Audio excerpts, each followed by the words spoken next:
আজ গোয়ায় আমাদের বেড়ানোর শেষ দিন, তাই ঝটপট ব্রেকফাস্ট করে বেরিয়ে পড়ব আরো কিছু জায়গা ঘুরতে।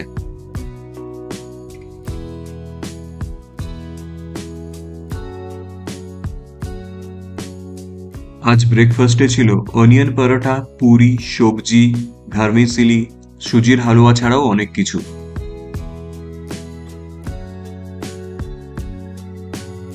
আর বাইরের লাইভ কাউন্টারে ছিল ডিমের নানা পদ, প্যানকেক এবং সসেজেস। এবার সময় আবার বেরিয়ে পড়ার। আর আজ আমাদের প্রথম গন্তব্য হলো নর্থ গোয়ার এক অ্যাবান্ডেন্ট ফোর্ট, যার নাম হলো চাপোরা ফোর্ট।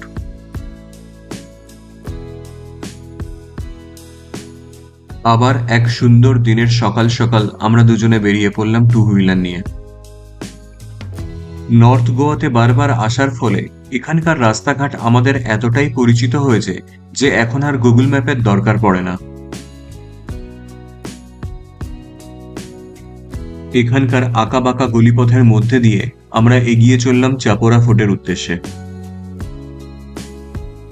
পথের মাঝে পড়ল নানান নাম না জানা চার্চ, মন্দির এবং ছোট ছোট কানাল।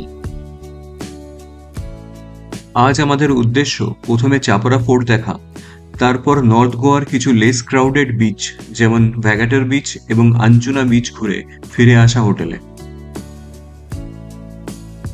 এই জায়গাগুলি কালাঙ্গুটে বা বাগার মতো এতটা ক্রাউডেড না। লোকজন কম থাকায় হই হল্লাও বেশ খানিকটা কম। আর রাস্তায় চোখে পড়ল বছর শেষের যে বড় বড় কনসার্টগুলি হবে তার প্রিপারেশন চলছে জোর কদমে।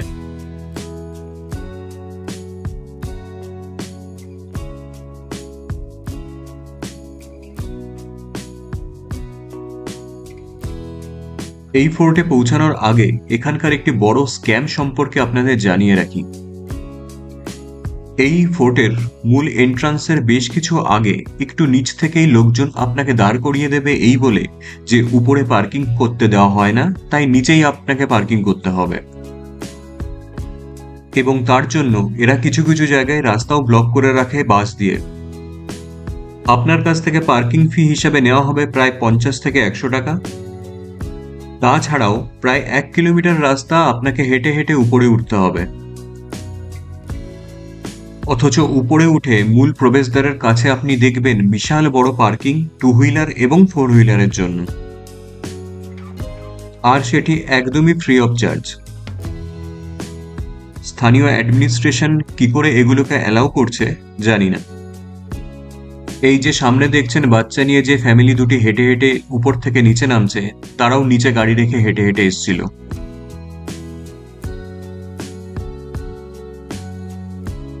আর এই আমরা পৌঁছালাম চাপোরা ফোর্টের অফিসিয়াল পার্কিং এ।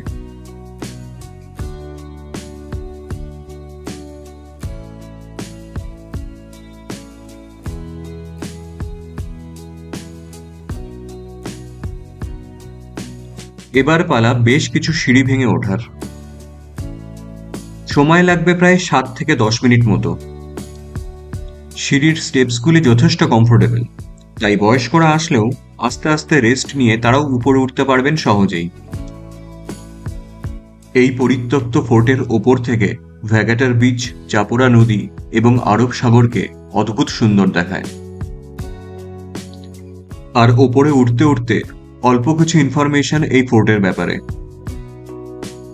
এই দুর্গটি তৈরি করিয়েছিলেন বিজাপুরের সুলতান আদিল শাহ। গোয়ার এই অঞ্চল পর্তুগিজরা কিন্তু দখল করেছিল 1510 সালে, কিন্তু এই দুর্গের দখল পায় তারা 1617 সালে। এই দুর্গটি কিন্তু বারবার যুদ্ধের সাক্ষী থেকেছে। 1683 সালে মারাঠারা এই দুর্গের দখল নেয়। আবার 1741 সালে পর্তুগিজরা এই দুর্গ পুনরুদ্ধার করে। তবে 1892 সালের পর থেকে এই দুর্গ কিন্তু পরিত্যক্ত হিসাবেই গণ্য হয়। বর্তমান সময়ে এটি একটি গুরুত্বপূর্ণ পর্যটন স্থল, যা চাপোরা নদী এবং আরব সাগরের দৃশ্যের জন্য বিখ্যাত।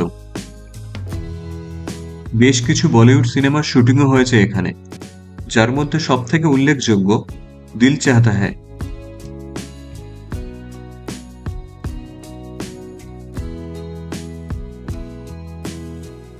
ফোর্টের ওপর থেকে দুর্দান্ত একটি 360 ডিগ্রি ভিউ পাওয়া যায়।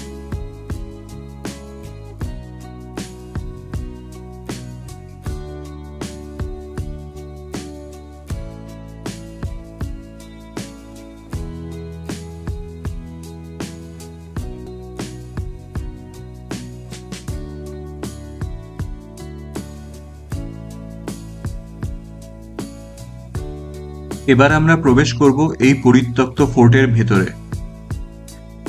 কোনো রকম কোনো প্রবেশ মূল্য লাগে না এখানে, তবে আপনাকে আপনার নাম এবং ফোন নাম্বার এন্ট্রি করতে হবে। ল্যাটারাইট পাথরের তৈরি এই দুর্গের ভেতর প্রবেশ করলে কিন্তু আপনারা একটু হতাশই হবেন। এই পরিত্যক্ত দুর্গের ভেতরে প্রায় কোনো কিছুই আজ আর অবশিষ্ট নেই। তাহলে কেন আসবেন এখানে? তার মূলত দুটি কারণ আছে। প্রথম কারণটি এবার আপনাদের সামনে। ভ্যাগাটার বিচ এবং সমুদ্রকে যদি একটু ওপর থেকে পাখির চোখে দেখতে চান, তাহলে আপনাকে আসতেই হবে এখানে। খালি চোখে জায়গাটি এত সুন্দর যে ক্যামেরার লেন্স কিন্তু তা জাস্টিফাই করতে পারছে না। আর দ্বিতীয় কারণ হলো, আপনি যদি এই দিল চাহতা হ্যায় সিনেমাটির ভক্ত হন, সিনেমাটির এই বিখ্যাত এবং আইকনিক দৃশ্যের শুটিং এখানটাতেই হয়েছিল। সব থেকে ভালো হয় আপনি যদি সূর্যাস্তের সময় এখানটায় আসেন। পড়ন্ত সূর্যের লাল আভা যখন আরব সাগরের বুকে মিলিয়ে যায়, তখন অপূর্ব সুন্দর লাগে এখান থেকে।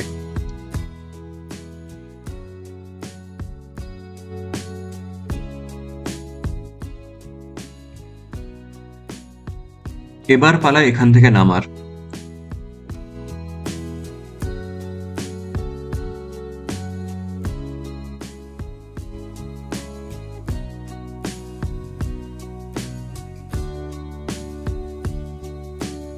নামার সময় যেন পথটিকে আরো বেশি সুন্দর লাগে।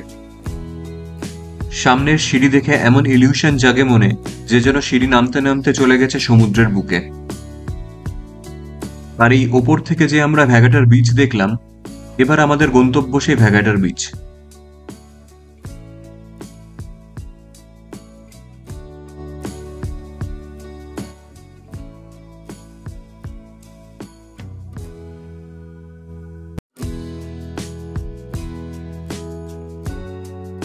বলতে গেলে এই ফোর্টের প্রায় পাদদেশেই ভ্যাগাটার বিচটি, তাই 5 মিনিটও লাগলো না আর আমরা পৌঁছে গেলাম ভ্যাগাটার বিচের পার্কিং এ।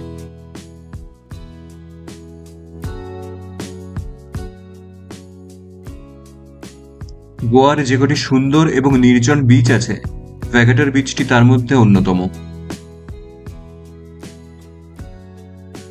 যদিও এই বিচগুলির অ্যাক্সেস রোডগুলি একটু বেশি সরু।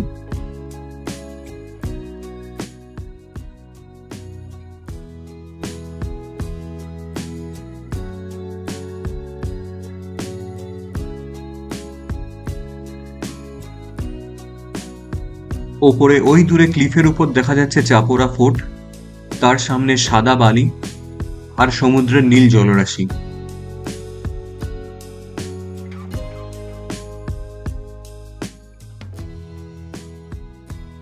ওই দূরে সমুদ্রের বুকে ভেসে আছে কিছু ছোট ছোট নৌকা।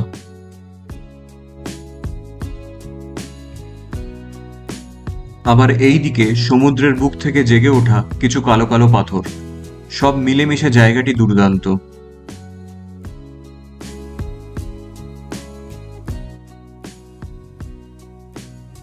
দুজন মিলে দাঁড়িয়ে বেশ খানিকক্ষণ দেখলাম ঢেউয়ের আসা যাওয়া। এবার আমরা ধরবো আঞ্জুনা বিচের রাস্তা।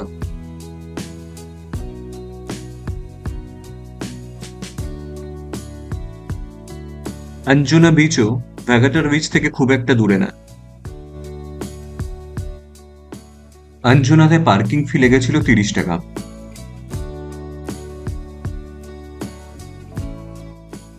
এখানে বিচের কাছাকাছি থাকারও খুব ভালো বন্দোবস্ত আছে। যদি আপনি হোটেলের স্বাচ্ছন্দ্যকে সাইডে রেখে একটু সমুদ্রের সান্নিধ্যে থাকতে চান, তাহলে কিন্তু এই জায়গা আপনার ঠিকানা হয়ে উঠতে পারে গোয়াতে। হ্যাঁ চল তো, খুব কাছে এখানেই।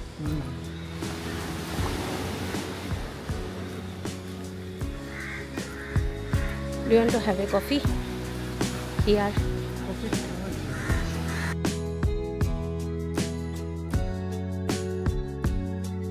এবং এখানে এসে দেখলাম সমুদ্র যেন কড়া নাড়ছে এই বিচ শ্যাক্সগুলির দরজায়। তবে অঞ্জুনার কাছাকাছি থাকতে হলে একটা কথা মাথায় রাখা উচিত, যে এখানকার লাইফস্টাইল কিন্তু একটু বোহেমিয়ান টাইপের। প্রায় সেরকম মানুষদেরই সান্নিধ্য পাবেন কিন্তু এখানে। যারা পছন্দ করেন তাদের জন্য ঠিক আছে, কিন্তু যারা পছন্দ করেন না তাদের জন্য এখানে থাকা কিন্তু একটু কষ্টকর হবে।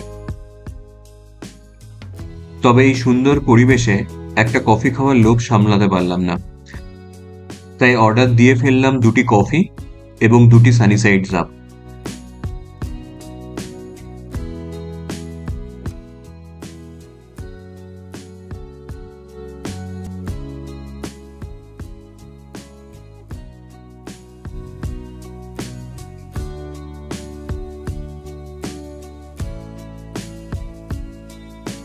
এবার আবার ইন্টেরিয়র গোয়ার মধ্যে দিয়ে গোয়ার সৌন্দর্যকে দেখতে দেখতে আমাদের হোটেলে ফেরার পালা।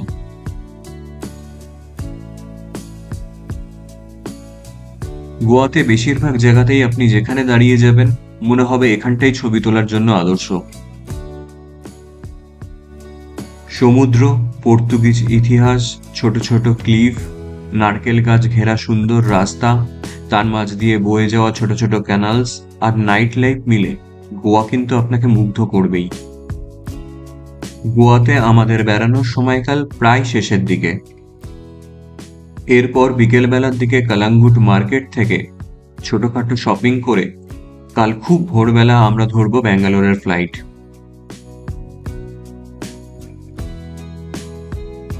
কালাঙ্গুট সার্কেল থেকে আপনি যদি বিচ অবধি হেঁটে যান তাহলে তার চারপাশে পাবেন এই কালাঙ্গুট মার্কেট।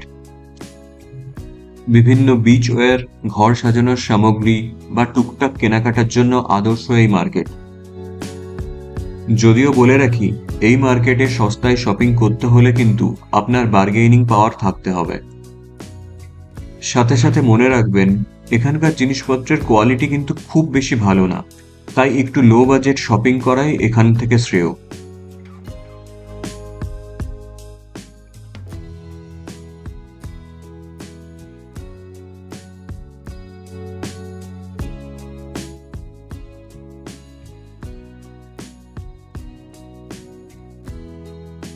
এখানে দেখবি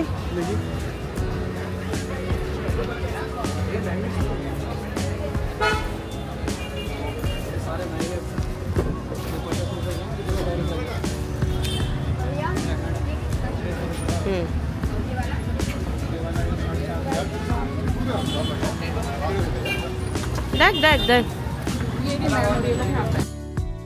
যেখানেই ঘুরতে যাই সেখান থেকেই একটি করে ফ্রিজ ম্যাগনেট সংগ্রহ করা আমাদের একটি অভ্যাস। এখানেও তার ব্যতিক্রম হলো না।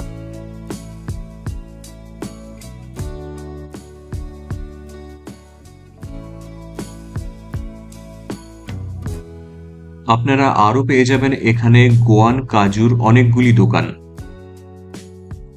তবে এখানেও আবার আপনাদের সতর্ক করে দেব, খারাপ কোয়ালিটির কাজু গছিয়ে দেওয়ার একটা কিন্তু প্রবণতা আছে এখানকার দোকানদারদের মধ্যে। তাই অবশ্যই কেনাকাটা করুন, কিন্তু খুব সতর্কভাবে।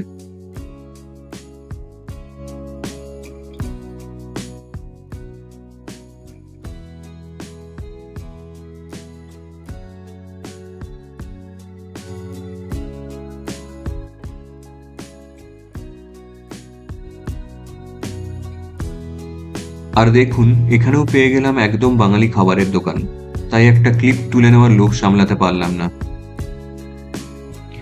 আজ যারা গোয়াতে এসে হোস্টেলে থাকতে যান তাদের জন্য কিন্তু হোস্টেলের একটা আদর্শ জায়গা।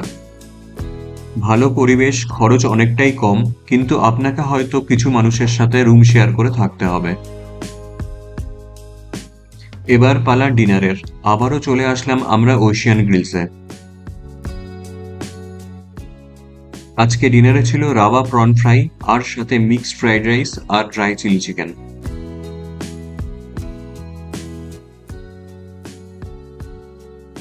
শেষ হলো এবারের মতো আমাদের গোয়া ঘোরার পালা। এবার সময় ব্যাঙ্গালোরে ফেরার। প্রত্যেকবার ঘোরার শেষ ভিডিওতে যা বলি, এবারও তার ব্যতিক্রম হবে না। আমাদের এই ভিডিওগুলি করার মূল উদ্দেশ্য হলো আমাদের ঘোরার এক্সপিরিয়েন্সগুলিকে ডকুমেন্টেড করে রাখা। তাই আপনাদের করা সাবস্ক্রিপশন, লাইক এবং কমেন্টসগুলি আমাদের কাছে উপরি পাওনা। এরপরে উইকেন্ডে যদি কোথাও যেতে পারি, আপনাদের শোনাবো তার গল্প, আর তা না হলে একদম বছরের শুরুতে আপনাদের শোনাতে পারবো মধ্যপ্রদেশের 3 জঙ্গলের গল্প। এই ভিডিওগুলি ধৈর্য ধরে দেখার জন্য অনেক ধন্যবাদ।